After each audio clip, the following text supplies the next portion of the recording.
buenas noches, bienvenidos a Primer Círculo.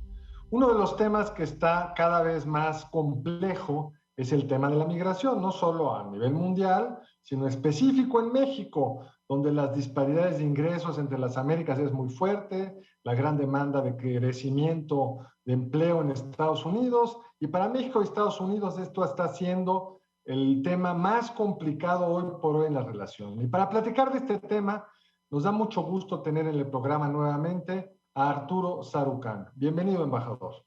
Es un gran placer estar con ustedes. A ver, Arturo, qué gusto verte. A veces siento que hay como una pérdida de foco. El problema migratorio genera imágenes terribles y, por supuesto, emociones, y todos, de alguna manera, si seguimos a Smith, nos ponemos en los zapatos de los perseguidos, ¿no? Y en este caso a México le ha tocado un papel de persecución espantoso, como no recordamos. Ahora, la migración es un problema muy complejo, como decía Carlos, es complejo en tanto que la migración explica buena parte de la formación de los Estados Unidos, la migración explica la mano de obra barata que han tenido durante mucho tiempo, la migración explica muchas cuestiones, pero hay ciertas migraciones que irritan más. Y pareciera que el caso de la migración haitiana está sacando a relucir lo peor de nosotros mismos. ¿Cómo lo ven desde allá, desde Washington? Mira, Federico, es un tema, es decir, en particular el tema de estos últimos flujos migratorios haitianos, ha abierto una caja de Pandora política aquí en Estados Unidos, porque primero sigue abonando el frente de vulnerabilidad del presidente Biden y de los demócratas con un partido republicano trompizado, xenófobo, escorado a la extrema derecha, que ya usó y va a usar el tema de la seguridad o la inseguridad fronteriza, achacándole lo que está ocurriendo en la frontera a Biden y a su decisión, por ejemplo, de detener la construcción del muro de Trump. Lo van a usar camino a las elecciones intermedias del próximo año. Pero el tema particular de los haitianos le abrió un flanco. El presidente Biden y la Casa Blanca han estado en las últimas semanas y meses bajo asedio del ala más progresista, digamos, el sector izquierda, si lo hay como tal, del Partido Demócrata, que está argumentando que el presidente Biden hizo campaña prometiendo terminar con las políticas xenófobas del presidente Trump, sobre todo en lo que tiene que ver con los temas de asilo y refugio, y le están echando en cara que pues ha hecho todo menos eso, es decir, está deportando a centroamericanos, no han podido procesar adecuadamente a centroamericanos que podrían tener un caso legítimo para pedir asilo y refugio. Y ahora con la aparición de estos contingentes muy importantes haitianos, que hay una gran interrogante que se abre ahora en Estados Unidos, que es cómo llegaron a juntarse tantos sin que el gobierno mexicano los detuviera antes de que llegaran a la frontera, que es un tema complicado que espero que podamos discutir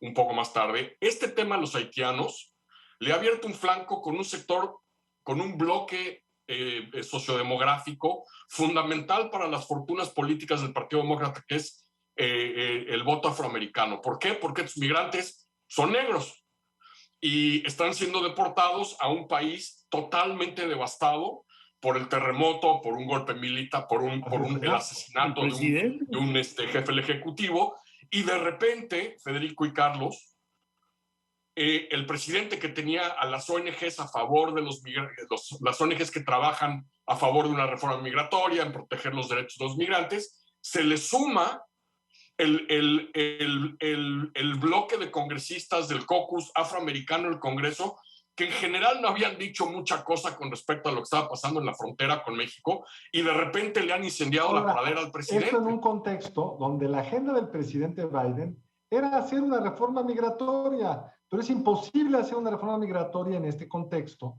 Y había la esperanza, yo creo, de que México colaborara, porque pocos países ganarían más con una reforma migratoria que México. Nada cambiaría el bienestar de los mexicanos en Estados Unidos tanto como una reforma migratoria. Y parece que en el gobierno de México eso no les preocupa, porque sí tienen instrumentos, uno creería, para que ese flujo de haitianos no llegue hasta allá. Sin duda, la administración Biden le apostó a tres cosas: cerrarle el flanco de oportunidad a los republicanos para en las elecciones intermedias, las legislativas, del próximo año, usar este tema como bandera, sobre todo para movilizar a este voto duro trumpiano que sigue abrevando la xenofobia y del sentimiento antiinmigrante. Segundo, un poco repitiendo yo creo que el error que cometió en su momento Obama en el 2009, de pensar que si aplica la ley migratoria expulsando a quienes no deben estar entrando a Estados Unidos, se va a abrir el espacio político y legislativo suficiente para poder precisamente aprobar, Carlos, esta iniciativa de ley que Biden presentó a los 10 días de haber asumido el poder, una iniciativa de ley en el Senado y en la Cámara de Representantes para reformar las leyes migratorias y darle sobre todo un estatus legal a cerca de 11 millones de indocumentados en Estados Unidos, de los cuales 5 millones son mexicanos. Tercero, que esto también explica algo que muchos mexicanos se han estado preguntando, que por qué la administración Biden no presiona al gobierno mexicano en otros temas, ya sea de la agenda interna mexicana o de la muy compleja y vasta agenda bilateral, porque de alguna manera el gobierno de Biden ha caído en lo que yo llamo una especie de trampa Erdogan. Ustedes recordarán que en el momento más álgido de refugiados sirios tratando de llegar a Europa, ya sea a través del Mediterráneo o por territorio turco, la Unión Europea básicamente llegó a un acomodo con Erdogan.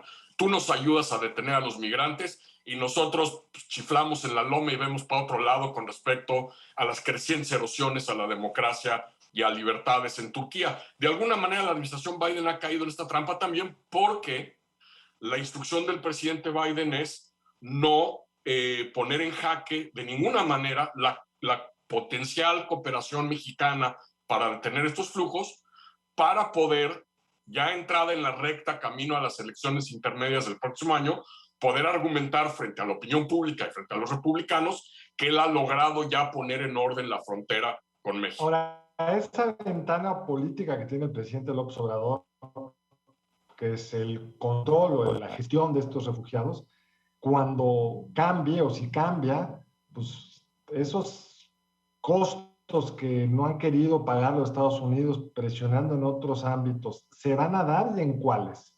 Yo creo que se van a dar y nos va a poner un predicamento doble. Primero, que nos vamos a encontrar con temas con los que hemos estado jugando bote pateado en la relación bilateral, temas de seguridad, temas de inversión energética de empresas estadounidenses en México, muy posiblemente temas vinculados con derechos humanos, con la fortaleza o resiliencia de la democracia mexicana, y también en un tema que para mí como nieto de refugiados por el lado materno y paterno, un país que le dio la oportunidad a mis familias de rehacer sus vidas, un gobierno mexicano que no ha aprovechado esta coyuntura para rediseñar el paradigma de política migratoria y de refugio y de asilo que debe tener el Estado mexicano, canibalizando al INAMI, canibalizando a la Comar, destruyendo, o sea, estamos es una gran paradoja. Por un lado estamos haciendo lo que nos ha pedido primero Trump con la pistola puesta en la frente, ahora Biden pues tratando de pedir cooperación y el apoyo de México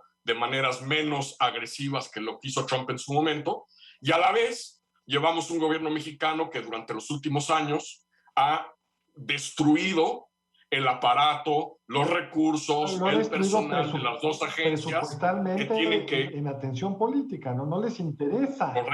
Correcto, y en quienes encabezan sobre todo el INAMI. Ahora, esto que estás tú tocando me parece central porque México lleva muchas décadas, no me refiero a las digamos, migraciones tradicionales de principios o mediados del siglo pasado, sino estoy pensando en las últimas décadas, los 80, cuando tuvimos presiones migratorias muy severas por falta de estabilidad en las políticas de algunos de los países vecinos de Centro y Sudamérica, y de alguna manera construimos una capacidad institucional para absorber estos golpes y canalizarlo.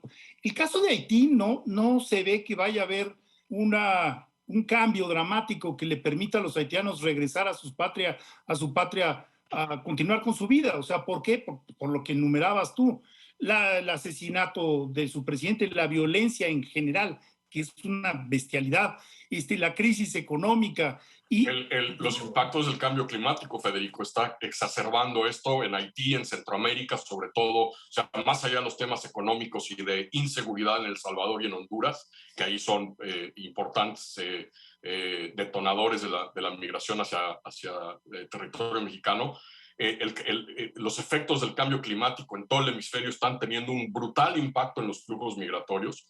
También tenemos temas que parecieran no estar relacionados, pero por ejemplo, el haber retirado en el sexenio pasado el visado a los brasileños ha abierto nuevamente una cabeza de playa vía, sobre todo el aeropuerto Sao Paulo, para vuelos de fuera del hemisferio hacia la región y de allí por vía terrestre o aviones Chapulín subiendo hacia territorio mexicano. Es decir, hay una serie de temas que hay que recalibrar. Y tampoco hay que olvidar que este cambio importante, paradigmático, sobre todo en la migración centroamericana, no arranca en este sexenio mexicano, arrancó en el anterior con Peña Nieto en el 2014, cuando tuvimos este primer brinco importante de menores no acompañados en la frontera y que el gobierno mexicano en ese momento básicamente decidió darles cajuelazo y regresarlos a la frontera con Guatemala. Es decir, desde allí empieza. Ahora eso está empezando a suceder, digamos, ante la presión de los Estados Unidos, estamos deportando nuevamente de la frontera. Sin darles derecho a una audiencia y determinar nosotros si estas personas pueden pedir refugio. Nada más los suben al avión y los mandan a Tabasco o a Chiapas. Es el proverbial cajuelazo.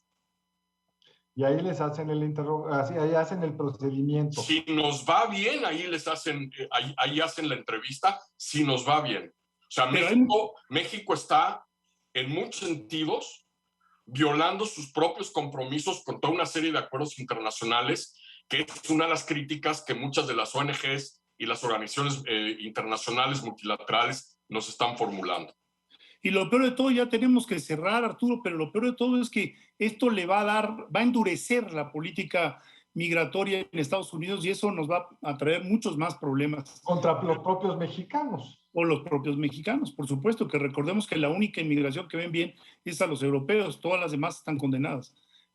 Y en momentos que desgraciadamente no ocurría en hace más de una década, el número de varones mexicanos no acompañados, o sea, hombres solos cruzando de manera indocumentada la frontera, se ha vuelto a disparar. Pero tristemente eso daría para otro programa, pues tendremos que hacerlo, Arturo. Muchas gracias por acompañarnos. Es un gran placer estar con ustedes. Buenas noches a los dos y a su audiencia.